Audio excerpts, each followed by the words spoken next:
도로사업의 시행 때문에 의뢰인 소유 토지의 가치가 하락한 것에 대해서 사업 시행자가 적절한 보상을 해야 된다고 주장했습니다. 저희 의뢰인께서는 3억 정도의 보상금을 추가로 지급받을 수 있게 되었습니다.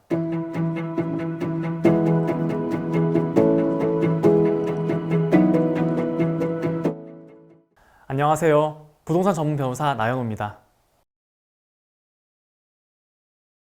공익사업이 시행될 때 기왕에 내 토지가 수용이 된다면 토지 전체가 다 수용되는 것이 여러모로 좋을 텐데요. 가끔씩 토지의 일부만 사업지구에 편입되면서 나머지 부분은 그대로 남는 경우가 있습니다.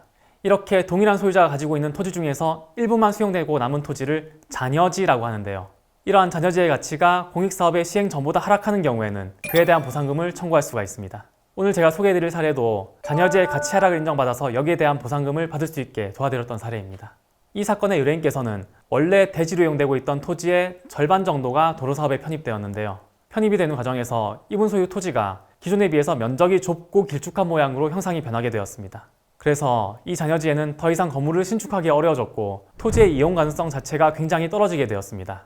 이런 이유를 근거로 해서 저는 토지수용위원회에 잔여지 가치 하락 보상 청구를 하고 도로사업의 시행 때문에 의뢰인 소유 토지의 가치가 하락한 것에 대해서 사업 시행자가 적절한 보상을 해야 된다고 주장했습니다. 이런 저희 주장에 대해서 사업 시행자는 비록 토지의 형상이 불리하게 변하긴 했지만 도로사업이 시행되면 잔여지에 접하는 도로의 폭은 기존보다 더 넓어지기 때문에 오히려 토지의 가치가 상승한다고 주장을 했는데요. 여기에 대해서 저는 토지보상법 제66조를 근거로 제시하면서 도로사업으로 발생하는 이익은 잔여지 가치 하락 보상에는 아무런 영향을 미칠 수 없다고 반박했고요. 최종적으로 제가 주장했던 내용들이 모두 인정되어서 저희 의뢰인께서는 3억 정도의 보상금을 추가로 지급받을 수 있게 되었습니다. 지금까지 말씀드린 것처럼 공익사업에서 잔여지가 발생했을 때는 반드시 그에 대한 보상 청구를 해야 되는데요. 잔여지에 대해서 보상받을 수 있는 방법은 첫 번째, 잔여지 수용 보상과 두 번째, 잔여지 가치 하락 보상이 있습니다. 이 중에서 잔여지 수용 보상은 잔여지를 종래의 목적에 사용하는 것이 현저히 곤란하다는 점을 인정받아야 합니다. 하지만 그 요건을 충족시키기가 굉장히 까다롭기 때문에 사업 시행자가 처음부터 자진해서 잔여지를 매수해주지 않는 한 재결이나 소송 단계에서 인정받기가 쉽지 않습니다.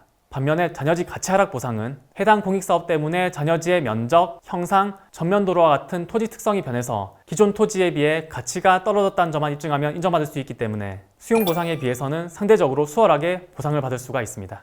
또한 이 잔여지 가치 하락 보상의 경우에는 잔여지의 소유권은 그대로 보유한 상태에서 보상금만 추가로 받는 것이기 때문에 토지 소유권 양도에 따른 양도소득세를 납부할 필요도 없습니다. 그런데 여기서 제가 특히 강조드리고 싶은 점은 감정평가 결과로 보상액이 결정되기 때문에 소유자가 얼마나 적극적으로 대응하는지에 따라서 보상액 수준이 크게 달라질 수 있다는 점입니다. 그리고 감정평가 단계에서 보상액을 최대한 높이기 위해서는 감정인과 동일한 관점에서 사건을 바라보면서 감정인을 잘 설득할 수 있어야 하고 그러한 능력과 경험이 있는 전문가의 도움을 받으셔야 합니다. 저는 감정평가사이자 부동산 전문 변호사로서 토지 보상 분야에는 경험이 풍부하기 때문에 이런 종류의 사건에 대해서는 더욱 깊이 있게 변론할 수가 있습니다.